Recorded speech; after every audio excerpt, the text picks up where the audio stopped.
Do you want to be healthier, yet you just don't know what to do? All these shows telling you this and that, but nothing seems to work.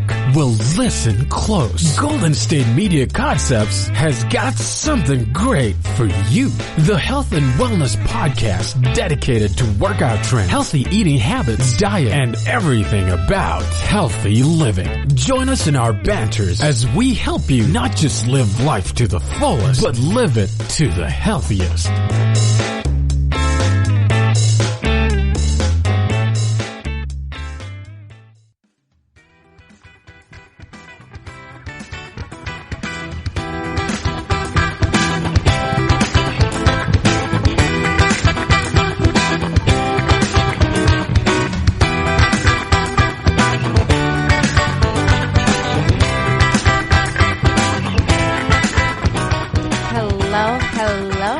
Welcome to GSMC Health and Wellness Podcast, brought to you by the GSMC Podcast Network. I'm your host, Cynthia, and happy Tuesday, everybody. It definitely feels like a Monday for me. I promised myself this year that I would be putting myself in situations, doing things that would make me feel uncomfortable. And one of those things is waking up super early, like the crack of dawn, something I'm not used to doing, and getting my workout in early. So I've been waking up between 5:30, 6, but today I pushed it and I woke up at 4:30 in the morning, and it is now 6 p.m. right now, and I am crashing hard. I'm surviving off 1 cup of coffee. I'm trying to cut that out too. So it's a little bit of a struggle bus over here. I'm a little bit of a mess. But nonetheless, I'm always happy to be here recording another episode for you guys. I love doing these. It's literally the highlight of my week. So I hope you guys enjoy having me here as well. And we have a lot to cover today. Intermittent fasting. This is like the new trend right now. I asked you guys on my Instagram of topics that you want me to talk on here about, and intermittent fasting was by far the most popular topic that I was given and asked to discuss on here. So that's exactly what I'm going to do because I cater to the people, you feel me? And so pretty much how I'm going to break this down. I want to first share with you guys exactly what is intermittent fasting because there's different types of intermittent fasting. I'm going to share some of the research and who is this appropriate for, who is this not appropriate for, which is something I feel a lot of people, dietitians, personal trainers, whoever your health professional it is that you confide in, do not tell you. And lastly, I'm going to share with you guys my final thoughts, my personal opinion, what I think of this new diet, this new trend, and so on. So let's get into it because we got a lot to cover today. So what is intermittent fasting exactly? You probably have heard of intermittent fasting as, this new and revolutionary approach for successful weight loss. During my time as a personal trainer, not most, but a lot of my clients have questioned me, like 1 out of, I say 5 have questioned me if they should take on intermittent fasting. They heard Susie and Joe did it and they reversed their diabetes. They heard, someone else did it and they lost like all of this weight. So it's all of these different stories and people are like, hearing of these stories that people are losing lots of weight. And from my experience, most people who ask me about the specific method to lose or of dieting is to lose weight. A quick Google search right now on intermittent fasting and will literally return millions of results claiming a host of other health benefits such as increased fat burning, lowering of blood sugar levels, of insulin levels, and even, as I just briefly mentioned, the possible reversal of type 2 diabetes. And that's a pretty extreme claim to make, to reverse your type 2 diabetes. With over 70% of the U.S. adult population either being overweight or obese, and rates of pre-diabetes and type 2 diabetes are at an all-time high right now. There's absolutely no shortage of interest and hype about what works for weight loss. People are constantly on the hunt, on the search for what's working, what's new, what's the thing, what's working for other people. But something I need everybody to consider who's listening to this podcast is everybody's body and anatomy works differently. What works for me is not going to work for you. And that's something I really need people and clients of mine to understand, that just because your friend lost all of this, shed all of these pounds doing intermittent fasting, it may not work for you.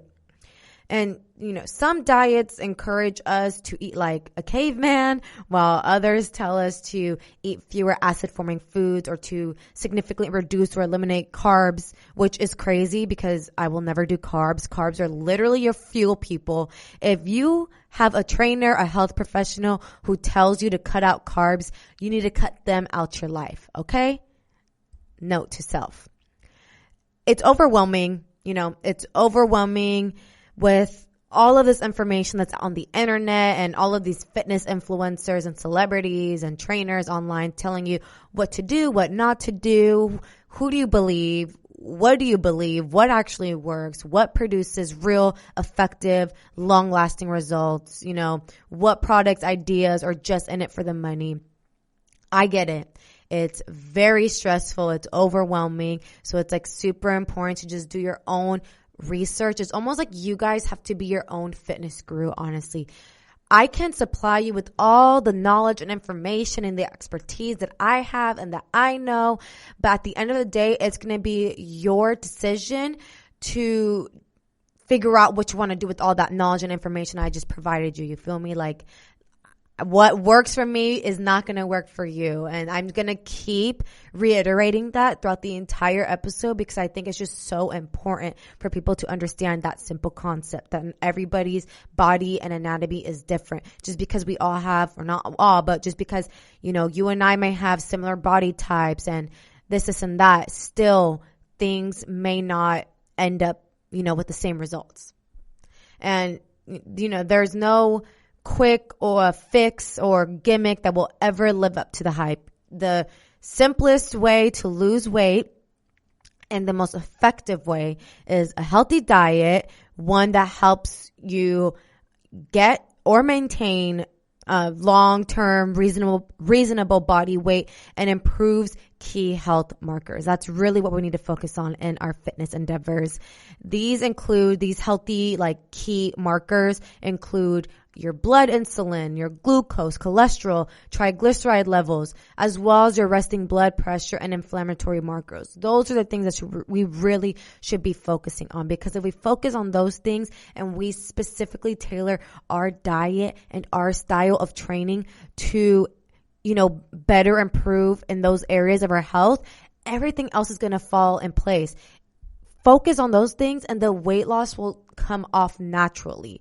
And it will be more sustainable that way, that instead of diving into a diet that you have very little knowledge about, very little research has been done, but you're just doing it because of word of mouth. All of this to say, is intermittent fasting really an effective and healthy plan for weight control? And is there enough research, long-lasting, high-quality research to support this claim? We're going to figure that out today. Fasting. I'm finally going to share with you guys what fasting is. I know I went on this entire tangent for the last 8.5 minutes, but here we go. So fasting, for those of you who don't know, is defined as a period of voluntary abstinence from food and drink. So people fast for a variety of different reasons, such as health, weight loss, or even spiritual, religious reasons, which that was the very first encounter when I used to, be in elementary school, and a lot of students who are, from the Middle East or Indian, they would fast, again, due to religious and spiritual purposes. And that was my first, contact with, or coming into contact with somebody who fasts. But people nowadays, especially in the US, are doing it for different reasons because, again, they see it on Instagram. It's the new fad. It's the new approach. And this approach doesn't change what you eat, but rather it changes when you eat, the timing of when you eat. intermittent fasting isn't a diet plan, so it doesn't tell you cut out carbs, cut out sugar, or, none of that. It's just it's focused on your pattern of eating. And there are several different approaches to intermittent fasting. The very first one that I'm going to mention here for you guys is the time-restricted fasting.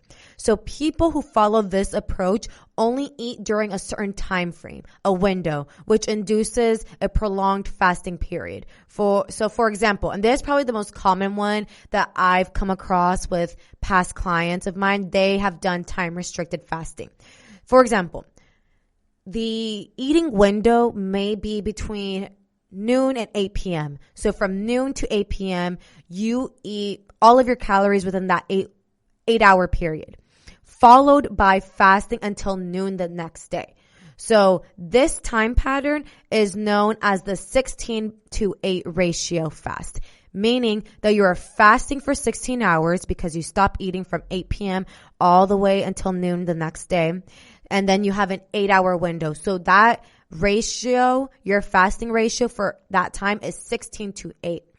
That's probably for someone who has already kind of like an intermediate faster, I would say. I wouldn't suggest that to a beginner. If you're just trying to dip your toes in, I wouldn't do a 16-to-8 fasting period. People also choose like a 12-to-12 fasting period. Or a pattern. So that means that your window could be like 7 a.m. to 7 p.m. That's your 12-hour window where you get all your calories and you eat within that time period.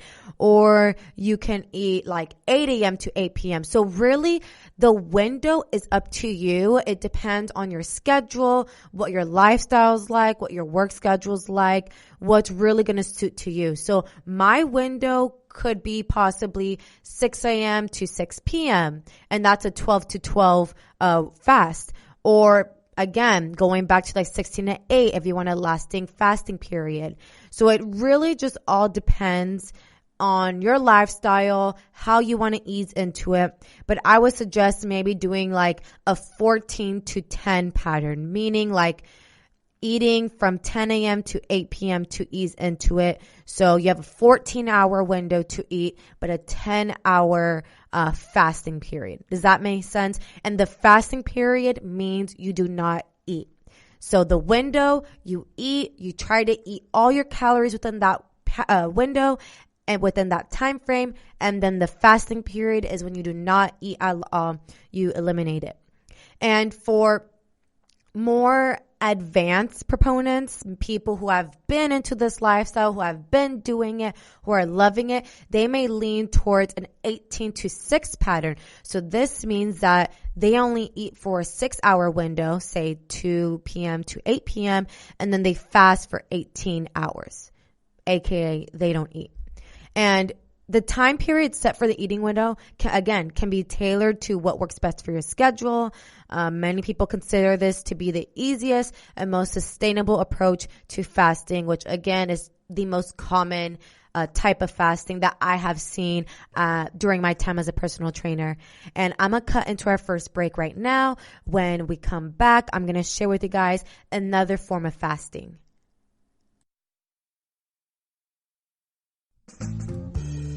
Are you looking to learn more about the latest trends from the fitness world? Are you confused by all of the different trends that are out there? The GSMC Fitness Podcast is the place for you. The GSMC Fitness Podcast is the place to come for people of all skill and interest levels. Join us as we explore the latest trends in the fitness world. Does that new exercise really work? Should I try yoga? Whatever your question, chances are good you'll find an answer on the GSMC Fitness Podcast.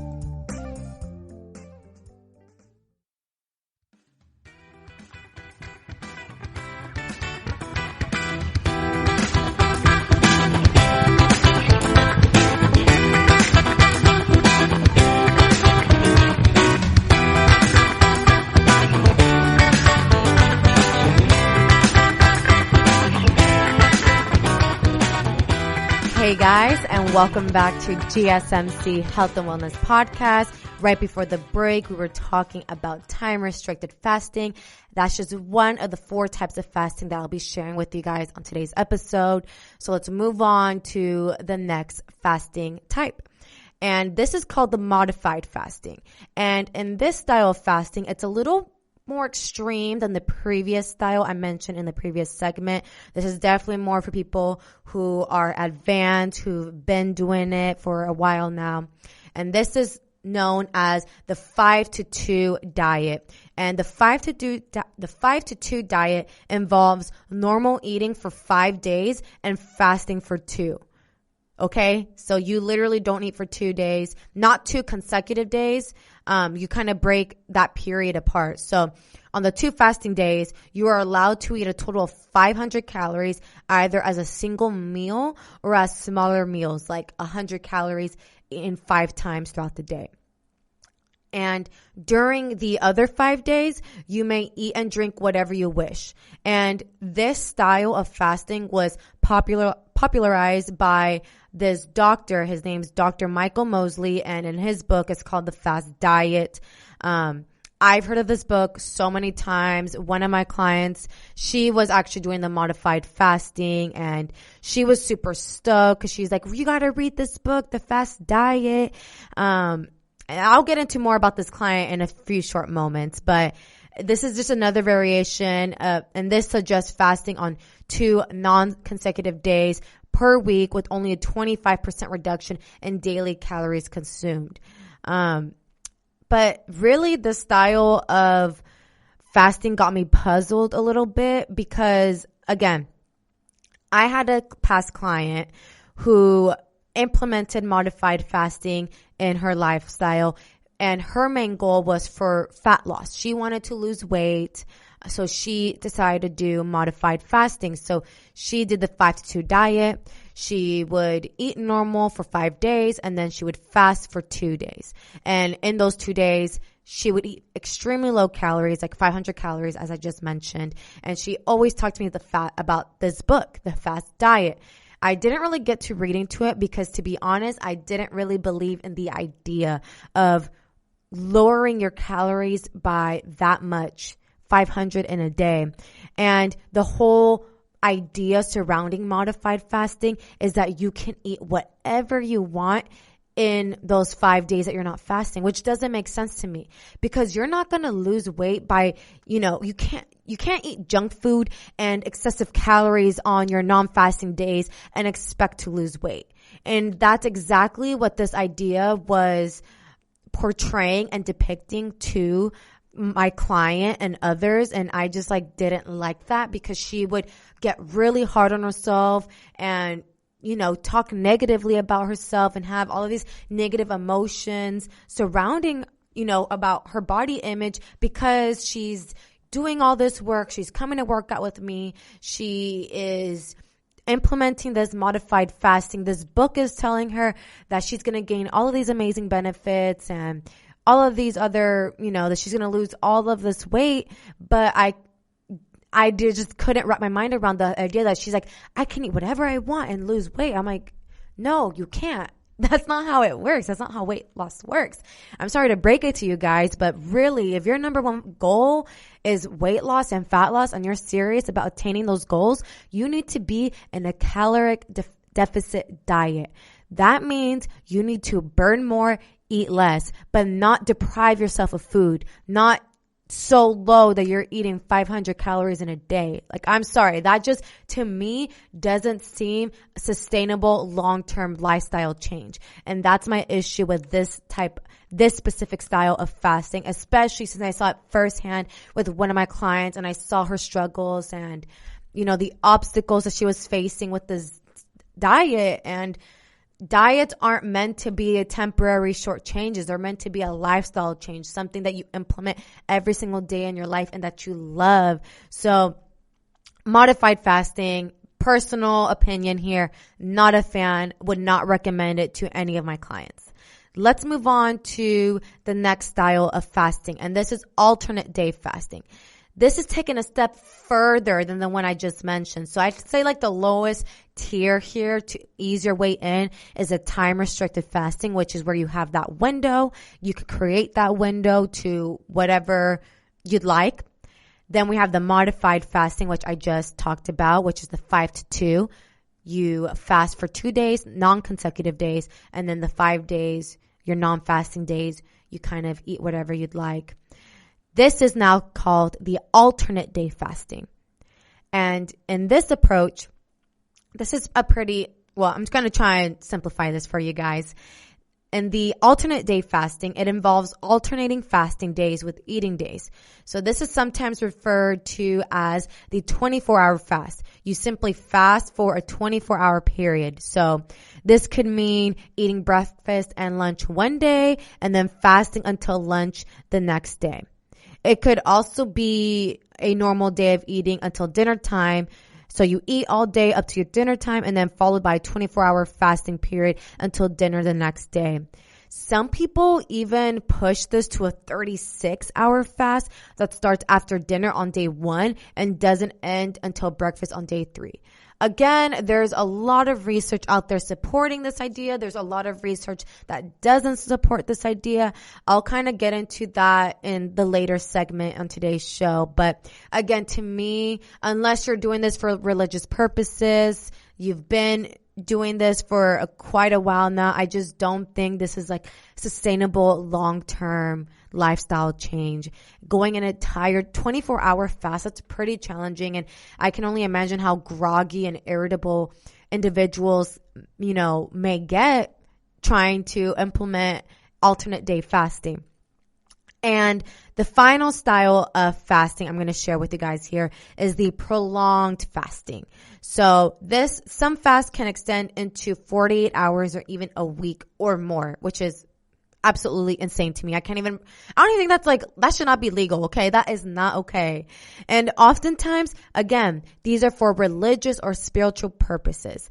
And these types of fasts can come with significant health risk and should not be attempted without first discussing it with your healthcare provider to understand the risk and potential complications. So again, if you are thinking about implementing this diet into your life, do your research. Really do your research. Look at the pros, look at the cons. Talk to people, talk to your doctor, see if it fits you, if it's suitable for you. Because going into a 48-hour fast or even a week, that is potentially very dangerous and absolutely not okay for your health. So again, just consult with your doctor, your healthcare provider before trying to attempt this prolonged fasting or even a time-restricted fasting. And moving on, let's get into some of the research. What does the research show? Surprisingly, most of the research on intermittent fasting has been done with male mice. So all of those articles that you guys are seeing online and all of those search results that are supporting these ideas, really read who they're sampling and testing these on. And the majority of these test results are based off male mice, not humans. However, that is to say, a handful of studies with human subjects also give us a clear picture of what works, what doesn't work, and what is safe. So regarding time-restricted fasting, the vast majority of available data on individuals who are awake during the day and sleep at night shows that consuming most of the daily calories earlier in the day is related to lower body weight and improved health. In addition, time-restricted fasting prolongs the nightly fasting period, which may reduce the risk of chronic conditions such as cardiovascular disease, type 2 diabetes, and some cancers. This demonstrates that time-restricted fasting is an effective method to reduce obesity and associated metabolic dysfunction.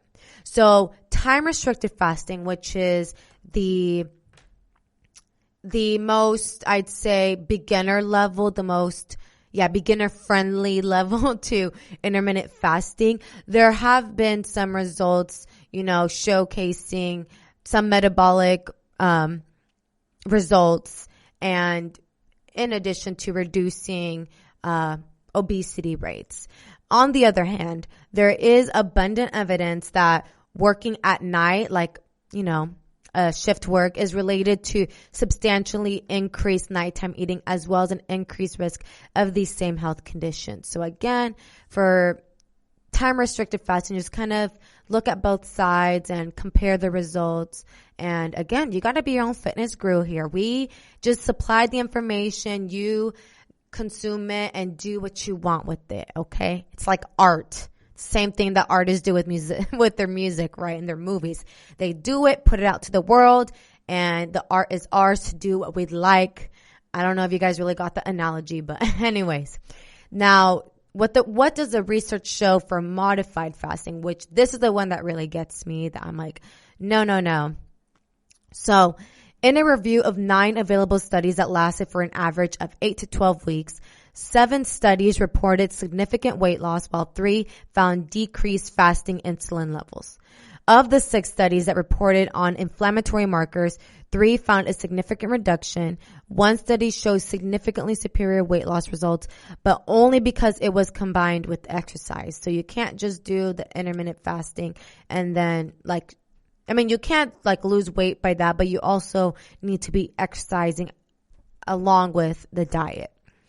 The overall conclusion is that modified fasting is not superior to the most common weight loss approach of simply reducing your daily caloric intake. And that sentence right there is exactly my whole point. If you ask me what I think about intermittent fasting, that sentence perfectly lays it out.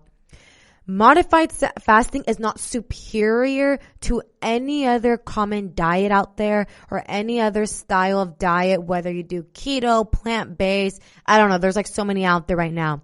The most effective and simplest approach to reducing fat loss or reducing your weight loss is reducing your daily caloric intake, aka being in a caloric deficit diet. Burn more, eat less. That is the whole point. Of course, you're going to lose weight on intermittent fasting. I'm not saying you're not going to lose weight on intermittent fasting.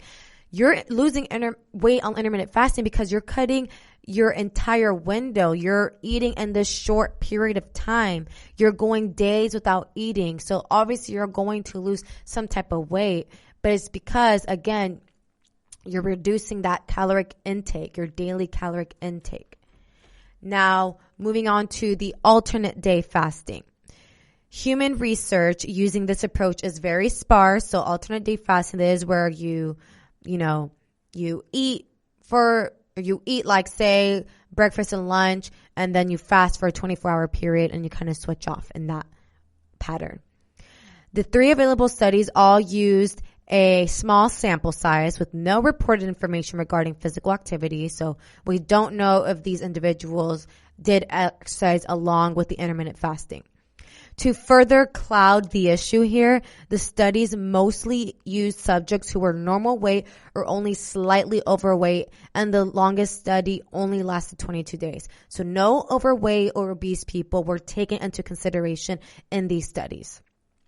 2 of the 3 studies reported a significant decrease in blood insulin levels and very modest weight loss. So nothing too extravagant here, people. Nothing too extreme. And even though there appeared to be a 30% reduction in caloric intake for the 3 days following a 1-day fast, the subjects reported extreme hunger on fasting days. Okay? Again, that's why I don't think this is a long-term sustainable change. And the conclusion from all of these studies is that this may be a very poor choice as a long-term approach to healthy eating for most people. Exactly my whole point there. I just don't think you need to find something that's suitable and that fits your lifestyle and that you'll be able to stick to. Like for me personally, you guys, I do intuitive eating. What that means, intuitive eating is I eat when I'm hungry and I don't eat when I don't, but I still make sure that I hit my caloric intake every single day. I still make sure that I am tracking my meals, tracking my calories to make sure that I'm reaching my goals. And that's like the ugly, boring stuff that fitness influencers and fitness celebrities aren't going to tell you because they just glamorize everything online. There is a lot of boring, ugly work you got to do behind the scenes, meal prepping, and again, tracking your meals. If you're really serious about your goals and attaining those goals, you got to do the hard work. It takes a lot of dedication. It takes a lot of patience. Okay. I know it's not easy. I've been there, so I know your struggle. If you are trying to lose weight and you're frustrated because none of these methods are working for you, I am telling you, reduce your calorie intake. Talk to a professional on exactly how to do it effectively. Don't just completely cut off 500 calories, that's not what I'm trying to say here. And again, I'm going to go into another quick break here. And when we come back, I'm going to share with you guys exactly who is this method, this fasting method appropriate for, and who is this not. Tired of searching the vast jungle of podcasts? Now listen close and hear this out. There's a podcast network that covers just about everything that you've been searching. Hey! The Golden State Media Concepts Podcast Network is here. Nothing less than a podcast bliss with endless hours of podcast coverage. From news, sports, music, fashion, cooking, entertainment, fantasy, football, and so much more. So stop lurking around and go straight out to the Golden State Media Concepts Podcast Network. Guaranteed to fill that podcast itch. Whatever it may be. Visit us at www.gsmcpodcast.com. Follow us on Facebook and Twitter and download us on iTunes, SoundCloud, and Google Play.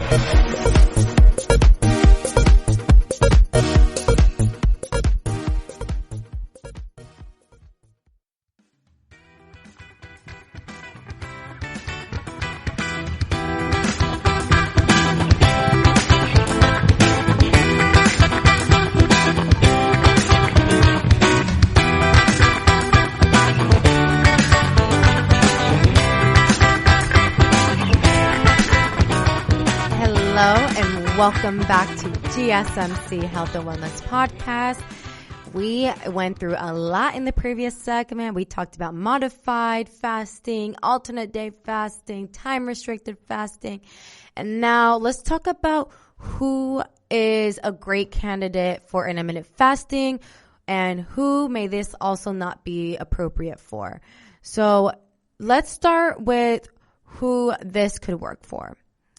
This could work for someone who is, one, dedicated, of course, has the patience and is consistent and is willing to put in the hard work. Any diet will work out for you if, you're consistent and dedicated. But also someone who maybe with type 2 diabetes, who's looking to do intermittent fasting for health reasons, to lower their insulin levels and to better overall their heart health. Intermittent fasting could work for you. Who is this not appropriate for? There are a few groups of people who should not fast. And these include pregnant or breastfeeding women because, you have a child to take care of and you cannot let them go hungry. And especially if you are pregnant, you are eating for two. So you definitely should not fast if you are pregnant. And anyone who has an unhealthy relationship with food or has a history of eating disorders or disordered eating habits. So anybody, who has suffered with bulimia, anorexia, or binge eating, drinking, because think about it, if you're fasting for a certain amount of time, it could be a 16-hour fast, 24-hour fast, 36-hour fast even. You're going all that time hungry and agitated and irritable. And then your window comes or the day comes, your non-fasting day, your non-fasting window comes, and you just splurge. You eat everything in sight. And that just totally kills the purpose of the entire diet. So definitely if you have an unhealthy relationship with food, I wouldn't recommend intermittent fasting. They may not be suitable for you if you have some type of eating disorder or just, again, overall bad relationship with food. Additionally, women with a history of irregular periods or who are trying to conceive are urged to proceed with caution. Intermittent fasting actually may adversely impact your hormone levels. So again, just always consult with your doctor whenever you're trying to implement a new style, a new diet, lifestyle change. And also, I forgot to mention, anyone with type 1 diabetes, not type 2, but type 1 diabetes, or who experiences very low blood sugar, because blood sugar you literally need to eat to keep the level up. So again, who is this not appropriate for? Pregnant or breastfeeding women, anyone with an unhealthy relationship, anyone who has type 1 diabetes or who experiences low blood sugar, and additionally women with history of irregular periods or who are trying to conceive, because that can mess up your hormonal levels, your internal environment, and that's not what we're trying to do here. And in conclusion, what are my final thoughts? What do I think of intermittent fasting? I need everyone to understand that this is my opinion. This is not a dictatorship, so it's not like what I say is what you must adhere to and that is law. No, my word is not law. Again, I'm just here providing you guys with my perspective on intermittent fasting, my experience, with this style of diet, of this modification.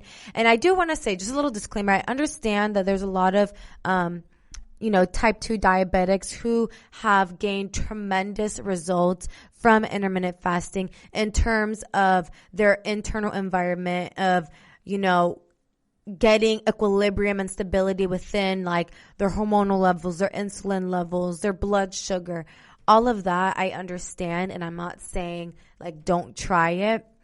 I'm just saying to do research, to talk to the right people, consult with your healthcare provider to make sure that this is a suitable change for you. And I also just want to add, I believe that there are many obstacles that are hindering the idea of intermittent fasting. Despite of all the evidence supporting intermittent fasting, I think there are many obstacles in the way of making it a widespread health solution for the general public for a couple of reasons. The first one being that it hasn't yet become widely accepted to eat fewer than 3 meals a day. This is something that we've been taught our entire lives, with the food pyramid in elementary school, and not everyone is ready or willing to make that change to their lives. I mean, because this is a lifestyle change and it's hard to tell someone who's in their 40s or 50s or who has been living this way their entire lives, and you come in and you're like, you got to change the way you eat, or like the way you've been eating, there's a better solution to that. People don't like that. And some people don't accept change as well and aren't as open to change as well. So I think number one reason why intermittent fasting is still there's a lot of resistance to it is because it hasn't become widely accepted to eat in a short window, or to not have to eat 3 meals a day. Just, you can consume all your calories in one sitting. That's what I've heard. I don't know. I haven't tried it. I still eat 3 meals a day. Again, this is just personal preference. This is what my body is used to. This is what fits my lifestyle. So again, just need to put that out there. Second reason why I also think, there's a lot of resistance to intermittent fasting is because of the availability or the limited availability of cheap, high-calorie snacks and other food that are making it difficult for people to adhere to a fasting lifestyle. I mean, since you're supposed to consume your daily calories in that small window with such limited supply of high-calorie foods, or people having very little knowledge of how to create a very high calorie meal in that short time frame, I can see why people may get frustrated with intermittent fasting, or it just may not work for them. So I feel like if there's more options of high calorie snacks, more recipes out there, I don't know, that maybe like in one sitting, it's like a 1,500 calorie salad, which I'm sure there are out there. But again, it's just kind of trial and error with all of these things. And what's more, the medical community and the medical industry in general doesn't yet have an established protocol for quote unquote prescribing fasting in the same way that it now encourages people to eat a balanced diet and exercise. So although there may be sufficient evidence out there supporting intermittent fasting, it claims to have all of these amazing health benefits. The medical community is still not, they don't have the green light to tell you, do this, implement intermittent fasting, Experts are still trying to figure out how best to implement fasting to maximize, its benefits, its results. And without long-term research studies, including studies that specifically investigate the impact of intermittent fasting on men and women, I think it's too early to know the long-term benefits or drawbacks of fasting. I mean, really, from all the research that I was doing, there was only about 25 years of research done regarding intermittent fasting. So 25 years compared to other just research studies in general, that's not a very long time. And so it's very hard to dictate and decipher exactly what are the long-term benefits of intermittent fasting. We may gain instant gratification now. We may see instant results from intermittent fasting, but we really don't know how does it impact us in the long run. How is it going to impact our hormonal levels in the future? And so I guess just more research, more high quality, long-term research needs to be done to really determine and lay down the facts of intermittent fasting. And again, this is just my opinion. Nothing will ever beat a healthy, well-balanced diet, such as consuming a variety of whole, fresh foods, practicing portion control, and reducing saturated fats and processed foods. In doing so, you guys, you can stay well within your scope of practice while also providing quality information that can help guide their food choices and improve their overall health and well-being over the long term, not just the short term or not just a duration of a short-term diet. And that's what I'm always going to stand by and live by. Again, I will never really suggest one of my clients to do a specific style of diet, whether that's the Mediterranean, the keto, the plant-based, intermittent fasting. Unless they come to me and ask about it, that's exactly what I'm going to do. Then I'll give my input. But again, you guys, weight loss is not a one-size-fits-all. Even just health in general, it's not a one-size-fits-all. There are no shortcuts to weight loss, fat loss, whether you are doing intermittent fasting, low carb, high protein, vegetarian, Mediterranean, whatever, you name it.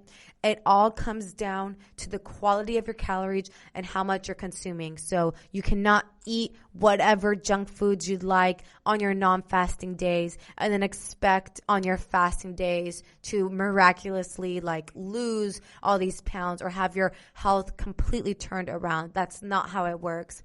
And if you do want to try intermittent fasting, start with a moderate approach. Have a health coach there guiding you, helping you, supporting you along the way. Again, many people do find in the first week or so, they experience a lot of irritability, grogginess, hunger, of course, being uncomfortable just because, your body is getting used to a different clock. And that's what I need to say about intermittent fasting. You may or may not agree with everything that I've said on today's episode. But again, you guys, this is just all based on opinion. This is just my personal experience. Do your research, consult with the doctor, and, just be your own fitness and health guru. And on that note, you guys, that's going to wrap up today's episode. I really hope you guys enjoyed what we talked about today, since you guys are the ones who recommended it to me, and many of you have told me, talk about intermittent fasting. What are your thoughts on intermittent fasting? So I laid it down for y'all. If you liked what I had to say on today's episode, please, please, please do not forget to like, share, subscribe so you don't ever miss an episode from me. And as always, I wish you all a happy and healthy week. Thank you so much for tuning in. You've been listening to the Golden State Media Concepts Health and Wellness Podcast, part of the Golden State Media Concepts Podcast Network. You can find this show and others like it at www.gsmcpodcast.com. Download our podcast on iTunes, Stitcher, SoundCloud, and Google Play. Just type in GSMC to find all the shows from the Golden State Media Concepts Podcast Network, from movies to music, from sports to entertainment, and even weird news. You can also follow us on Twitter and on Facebook. Thank you, and we hope you have enjoyed today's program.